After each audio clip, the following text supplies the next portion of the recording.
الحمد لله نحمده ونستعينه ونستغفره ونؤمن به ونتوكل عليه ونعوذ بالله من شرور أنفسنا ومن سيئات أعمالنا من يهده الله فلا مضل له ومن يضلله فلا هادي له ونشهد أن لا إله إلا الله وحده لا شريك له ونشهد أن سيدنا ومولانا محمدا عبده ورسوله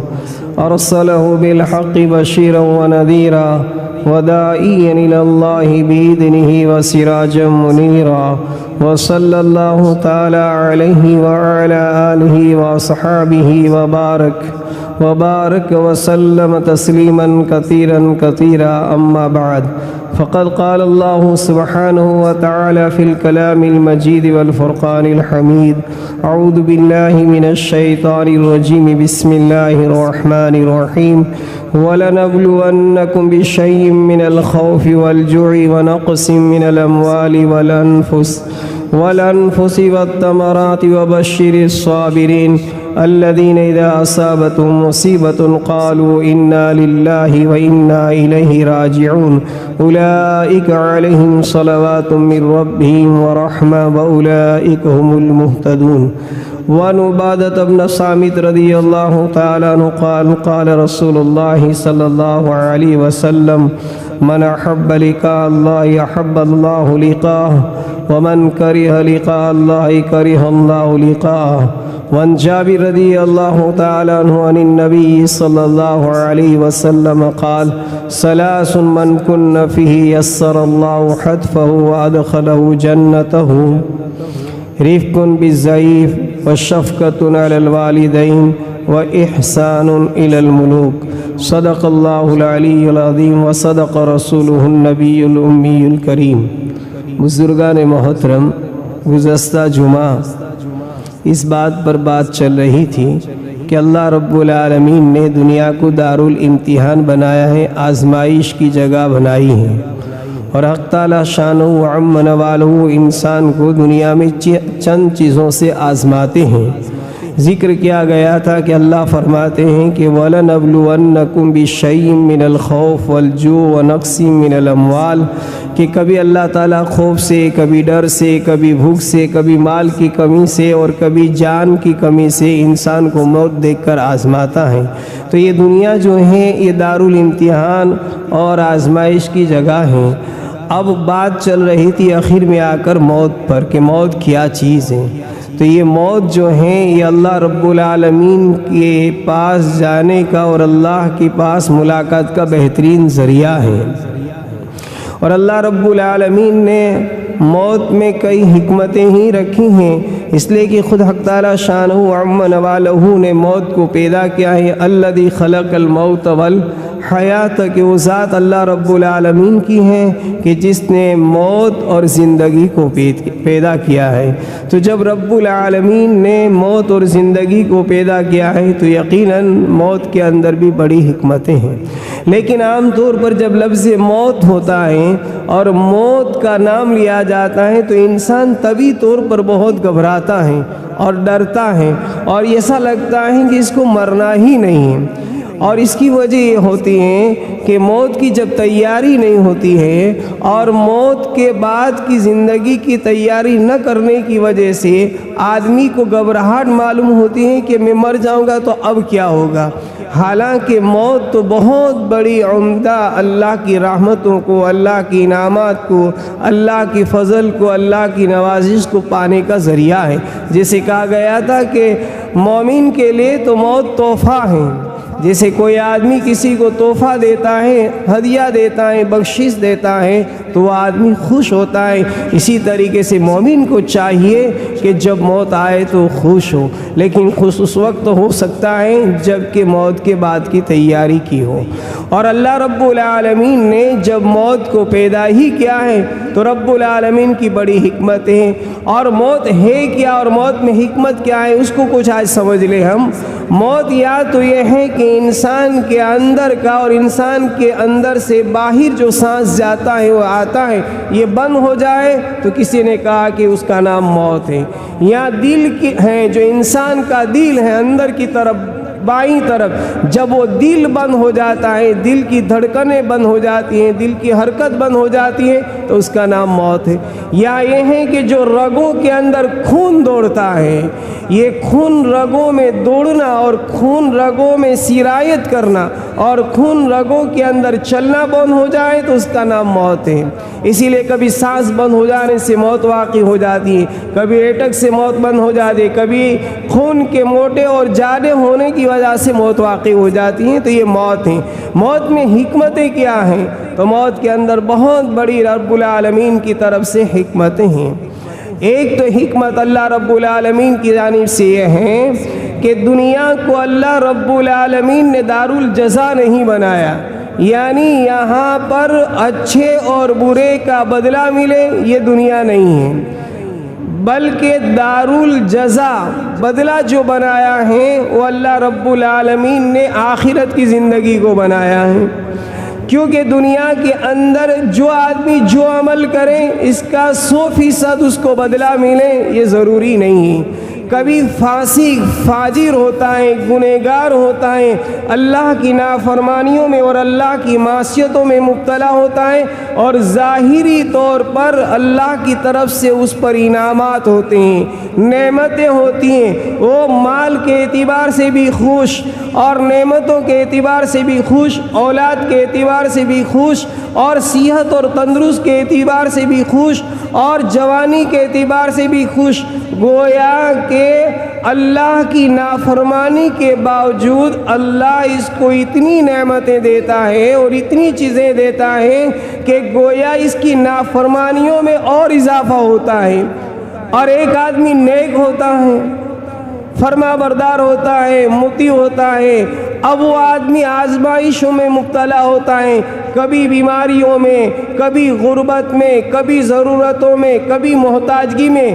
حالانکہ وہ اللہ کا نیک بندہ ہے، محبوب بندہ ہے، اللہ کی اطاعت اور فرما برداری کر رہا ہے، لیکن وہ حالات ہی حالات میں زندگی کو گزارتا ہے۔ اب ہونا یہ چاہیے تھا کہ آدمی نیکی کرے تو اس آدمی کی زندگی خوشحال ہونی چاہیے تھی، گناہ کا کام کرے اس کی زندگی تنگ ہونی چاہیے تھی۔ تو دنیا میں اللہ نے یہ ضابطہ رکھا ہے کہ میں نے دنیا کو دارالجزا نہیں بنایا ہے، یہاں پر بدلہ نہیں ہے، بدلہ ہوگا آخرت کے اندر، اس لیے موت کو رکھا تاکہ موت کے بعد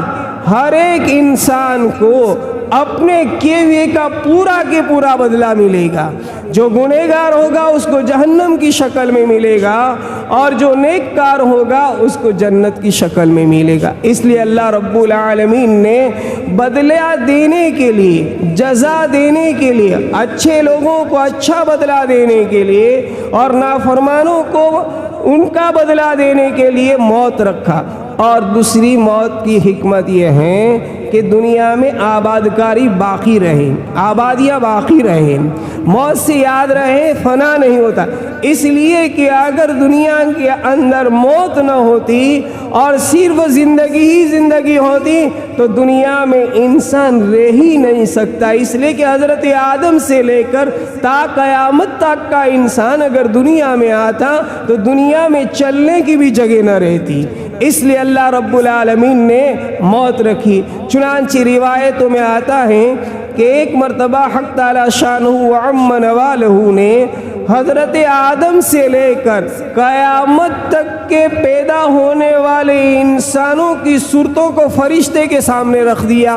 اور بتایا کہ یہ آدم کی اولاد ہے اور قیامت تک پیدا ہوگی یہ سب کے سب یہ۔ جب فرشتوں نے ان تمام جسم کو، ان کی صورتوں کو دیکھا تو فرشتے کے اٹھے الہ العالمین یہ دنیا میں رہیں گے کیسے، دنیا میں بسیں گے کیسے، یہ تو چونٹیوں سے بھی زیادہ نظر آ رہے ہیں کہ جیسے چونٹیاں ہوتی ہیں اس سے بھی کہیں زیادہ، تو دنیا میں جگہ کہاں رہے گی، یہ کس طرح دنیا میں رہیں گے؟ تو رب العالمین نے فرمایا یا ملائکہ میں ان پر ایک حکم مسلط کر دوں گا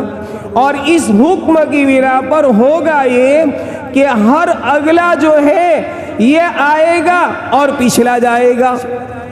یعنی میں ان کے اوپر موت کو مسلط کر دوں گا۔ تو یہ جو پہلے آنے والا تھا یہ چلا جائے گا، اور بعد میں آنے والا ہے وہ جو آباد ہوگا تو پہلے جانے والا جگہ کو خالی کر دے گا، اس لیے اللہ رب العالمین نے موت رکھی ہے۔ اور تیسری حکمت یہ ذکر کی گئی ہے کہ موت رب العالمین کی ملاقات کا ذریعہ ہے، محبوب کی ملاقات کا ذریعہ ہے۔ جیسے حدیث پڑھی گئی جس میں اللہ کے نبی علیہ الصلاۃ والتسلیم فرماتے ہیں من احب لقاء اللہ احب اللہ لقاء ومن کرہ لقاء اللہ کرہ اللہ لقاء، کہ اللہ کی ملاقات کا ذریعہ ہے، رب العالمین سے ملنے کا ذریعہ ہے، اور جب رب سے بندہ ملے گا اور بندے سے رب ملے گا تو وہ دن انتہائی خوشی کا دن ہوگا۔ تو گویا کہ موت خوشی کا بھی دن ہے کہ اپنے رب حقیقی کو، اپنے مالک حقیقی کو، اپنے اللہ سے ملنے کا ذریعہ ہے۔ چنانچہ ایک مرتبہ روایتوں میں آتا ہے کہ بارگاہ الہی میں حضرت موسیٰ کلیم اللہ نے ذکر کیا اور بارگاہ الہی سے درخواست کی الہ العالمین اگر 4 چیزیں ہوتی اور 4 چیزیں نہ ہوتی تو بڑی خوشی کے دن ہوتے، اور کیا ہی خوشی اور کیا ہی اطمینان ہوتا۔ اور پھر فرمایا کہ اے اللہ زندگی ہوتی اور موت نہ ہوتی تو کتنی خوشی کا دن ہوتا اور کتنی بہترین زندگی گزرتی، یعنی زندگی ہوتی اور موت نہ ہوتی۔ اور فرمایا الہ العالمین جنت ہوتی اور جہنم نہ ہوتی۔ اور تیسرا فرمایا کہ الہ العالمین تونگری مالداری ہوتی اور فقیری نہ ہوتی۔ اور چوتھا فرمایا کہ الہ العالمین تندرستی اور صحت ہوتی اور بیماری نہ ہوتی۔ یہ حضرت موسیٰ کلیم اللہ نے بارگاہ الہی میں عرض کیا، وہاں سے جواب ملا اے موسیٰ اگر میں زندگی ہی زندگی دیتا اور موت نہ ہوتی تو پھر میری ملاقات کون کرتا، مجھ سے ملاقات کیوں کر ہوتی ہے؟ میں نے تو موت ہی اسی لیے رکھی تاکہ ہماری اور آپ کی ملاقات ہو جائے، اور جنت ہی ہوتی اور جہنم نہ ہوتی تو پھر نافرمانیوں سے اور عذاب سے کون ڈرتا، جہنم کے ہولناک مناظر سے کون ڈرتا، اور نہ ڈرتا تو گناہ سے کیسے بچتا۔ اور فرمایا کہ اے موسیٰ اگر میں تونگری اور مالداری ہی مالداری رکھتا اور دنیا کے سارے انسانوں کو میں مالدار بنا دیتا تو میری نعمتوں کا شکر کون کرتا، میری نعمتوں کو یاد کون کرتا۔ اور چوتھے نمبر میں فرمایا کہ کلیم اللہ اگر میں تندرستی رکھ دیتا اور بیماری نہ رکھتا تو مجھے یاد کون کرتا ہے۔ اس لیے ایک راحت اور ایک مصیبت رکھی ہے، اس میں ہماری طرف سے کئی حکمتیں ہیں، اور کہیں حکمتوں کے خاطر ہم نے دنیا کے اندر ان چیزوں کو رکھا ہے۔ اسی لیے ایک مرتبہ حضرت ابراہیم علیہ نبینا علیہ الصلاۃ والسلام کے پاس حضرت اسرائیل تشریف لائے روح قبض کرنے کے لیے، اور فرمایا کہ رب العالمین آپ کو بلا رہے ہیں اور جانا ہے، لیکن مجھ سے کہا کہ انہیں پوچھیں۔ تو حضرت ابراہیم نے اسرائیل سے کہا کہ اسرائیل کیا کوئی محبوب اور خلیل اپنے خلیل کی روح قبضہ کرتا ہے؟ اللہ نے تو مجھے اپنا خلیل بنایا ہے، مجھے اپنا دوست بنایا ہے، اور یہ ہے کہ میری روح کو اللہ قبضہ کریں گے، یہ کیسے ہو سکتا ہے؟ حضرت اسرائیل علیہ الصلاۃ والسلام بارگاہ الہی میں ابراہیم علیہ الصلاۃ والتسلیم کا جواب لے کر گئے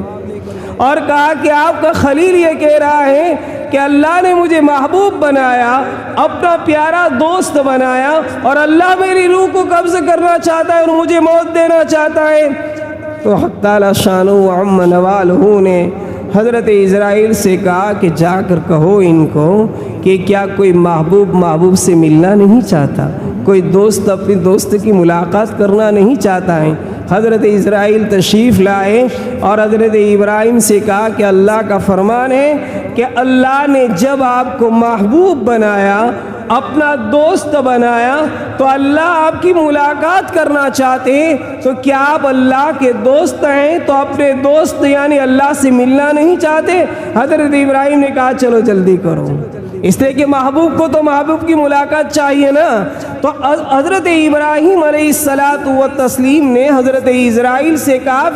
پھر تو میری روح کو قبض کر لو۔ تو یہ اللہ رب العالمین کی حکمتیں ہیں موت کے اندر، اور موت کی تیاری جب نہیں ہوتی عزیز دوستو تو ہمیں موت اچانک لگتی ہے۔ ہاں، موت جب اچانک آتی ہے تو ہم گھبرا جاتے، حالانکہ اچانک کی موت یقیناً اللہ کی پکڑ کا سبب ہے،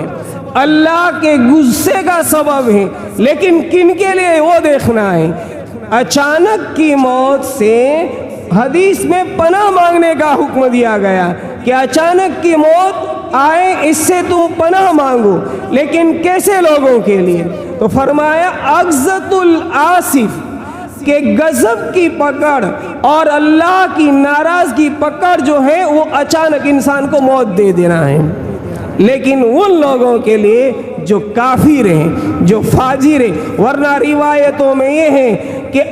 مومن کے لیے اچانک کی موت رحمت ہے۔ کیوں؟ اس لیے رحمت ہے کہ آدمی کو جب اللہ رب العالمین اپنے پاس بلاتا ہے اور اس نے مومن ہونے کی حالت میں اطاعت والی، فرما برداری والی زندگی گزاری ہے، تو دنیا میں اللہ اس کو کسی کا محتاج ہونے نہیں دیتا ہے اور جلدی سے اپنے پاس ان کو بلا لیتا ہے۔ اس لیے مومن کے لیے تو اچانک کی موت رحمت ہے۔ اللہ کا جو مطیع ہے، اللہ کا جو فرما بردار ہے، اللہ رب العالمین اگر اس کو اچانک، اور یہ لفظ اچانک ہے اس کو بھی ہم سمجھ لیں، یہ ہمارے سمجھنے کے اعتبار سے اچانک ہی، رب العالمین کے یہاں اچانک نہیں ہے، اس لیے کہ ہر ایک کا وقت مقررہ لکھا ہوا ہے،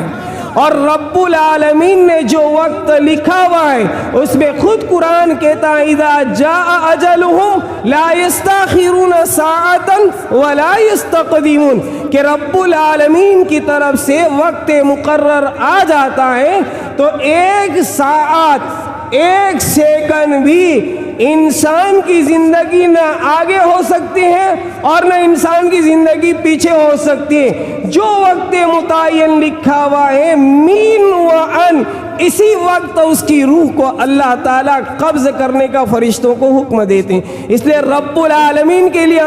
اچانک نہیں ہے، یہ تو مجھے اور آپ کو، ہم کو سمجھنے کے لیے حدیث میں کہا کہ یہ ہے اچانک کی موت۔ تو مومن کے لیے یاد رہے کہ اچانک کی موت رحمت ہے، اللہ کے محبوب کے لیے، اللہ کے فرمانبردار کے لیے، اللہ کے یہاں جو مقبول بندہ بننا چاہتا ہے اور اللہ کو راضی کر کے بننا چاہتا ہے تو یہ اچانک کی موت اس کے لیے رحمت بن جاتی ہے۔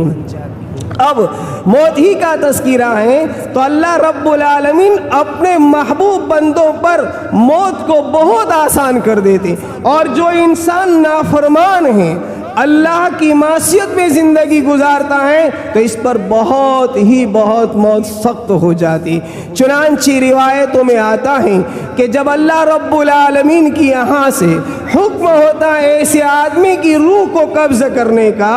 کہ جو آدمی اللہ کا نافرمان ہے، اللہ کا گنہگار بندہ ہے، تو فرشتے اس روح کو اور اس جسم کو کہتے ایتھا النفس الخبیثہ اخرجی فی جسد الخبیثہ، اے گندی روح، اے ناپاک روح، اے بدماش روح، چل تو نکل تیرے خبیث جسم سے، خبیث روح خبیث جسم سے نکل، یہ فرشتے کہتے ہیں۔ اور جب اس کی روح کو نکالتے ہیں تو اتنی سختی کرتے ہیں، روایت میں آتا ہے کہ اس کی رگوں سے جب جان نکلتی ہے تو کٹ کر وہ آدمی چکنا چور ہو جاتا ہے، جیسے کہ کسی کے زندہ جسم کے چھوٹے چھوٹے ٹکڑے کیے جا رہے ہو، اور اس کو جتنی شدت سے تکلیف ہوتی ہے، اس سے کہیں زیادہ خبیث روح کو، نافرمان روح کو تکلیف ہوتی ہیں۔ اور جب اس کی روح کو نکال کر فرشتے اوپر کو جاتے ہیں تو آسمان کے دروازے بند ہوتے ہیں۔ جب وہ روح پہنچتی ہیں تو فرشتے کہتے ہیں کہ دروازوں کو کھولو،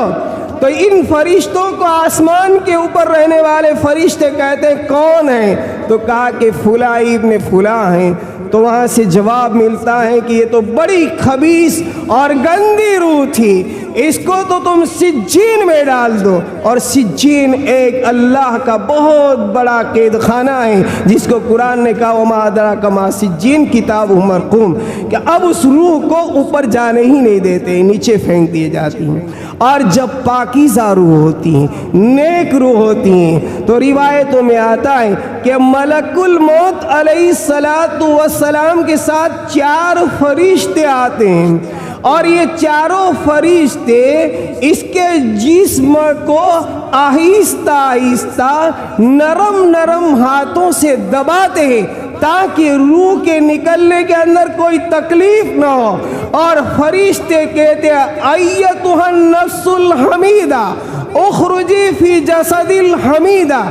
اے پاکیزہ روح، پاکیزہ جسم سے اپنے رب کی طرف چل۔ جس کو حق تعالیٰ نے ایک جگہ فرمایا کہ جب پاکیزہ روح نکلتی ہے تو تتنزل علیہم الملائکہ اللہ تخافوا ولا تحزنوا وابشروا بالجنہ التي كنتم توعدون نحن أولياؤكم في الحياة الدنيا وفي الآخرة ولكم فيها ما تشتهي أنفسكم ولكم فيها ما تدعون نزلا من غفور رحیم۔ فرشتے اس روح کو کہتے ہیں اللہ تخافوا ولا تحزنوا، پیچھے کا غم نہ کرو، یہ عنقریب آپ کو آ کر مل جائے گی، اور آگے کا خوف نہ کرو، اس لیے کہ وہاں آپ کے لیے اللہ کے یہاں مہمان خانہ بنایا گیا ہے، جنتی کی نعمتوں سے نوازا جائے گا، اللہ کی بخشش سے نوازا جائے گا۔ اس لیے اللہ تخافوا،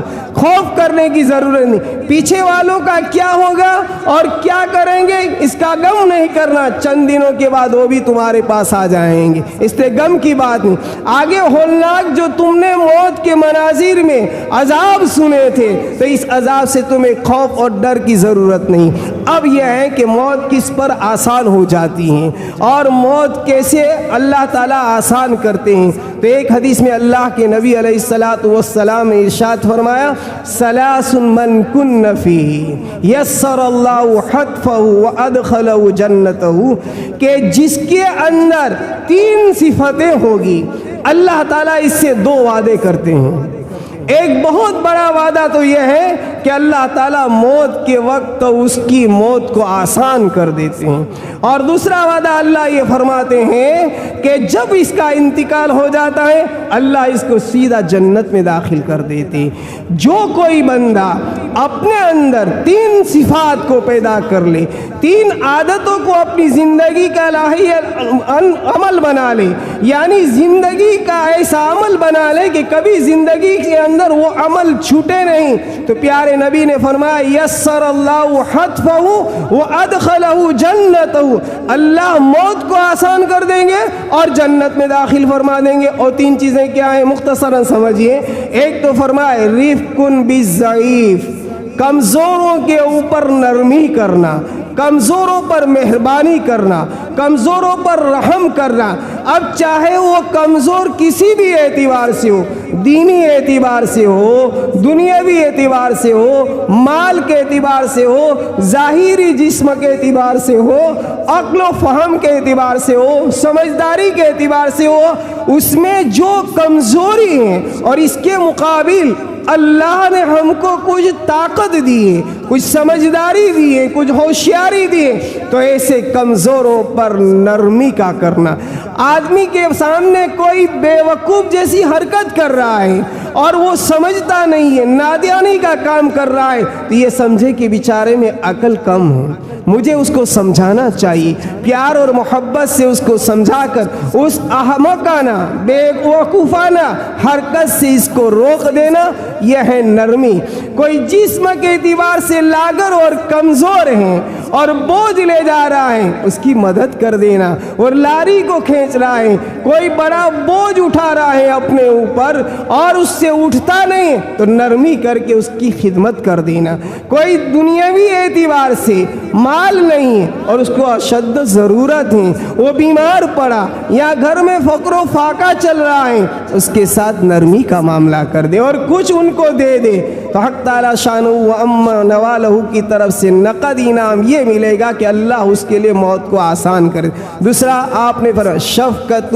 علی الوالدین، ماں باپ پر شفقت اور مہربانی کرنا، ماں باپ کا اکرام اور احترام کرنا اور ان کے لیے دعائیں کرنا کہ رب ارحمہما کما ربیانی صغیرا، الہ العالمین بچپن میں انہوں نے مجھے اچھی طرح پالا، میری کمزوری کو دیکھ کر نظر انداز نہیں کیا، مجھے پیار سے اپنی گود میں لیا، شفقت سے مجھے دودھ پلایا، شفقت سے مجھے کھلایا، شفقت سے میری تربیت کی اور مجھے پروان چڑھایا۔ تو ماں باپ پر شفقت کرنا، مہربانی کرنا، ماں باپ کے ساتھ اچھا سلوک کرنا، ماں باپ کا اکرام کرنا۔ جب آدمی ماں باپ کی عزت کرے گا، اکرام کرے گا، شفقت سے پیش آئے گا تو حق تعالی شانہ و عم نوالہ کی طرف سے یہ ہوگا کہ اس پر موت آسان ہو۔ اور تیسرا فرما احسان الی الملوک، اپنے نوکر چاکر کے ساتھ، اپنے خادموں کے ساتھ، اپنے ماتحت جو کام کرتے ہیں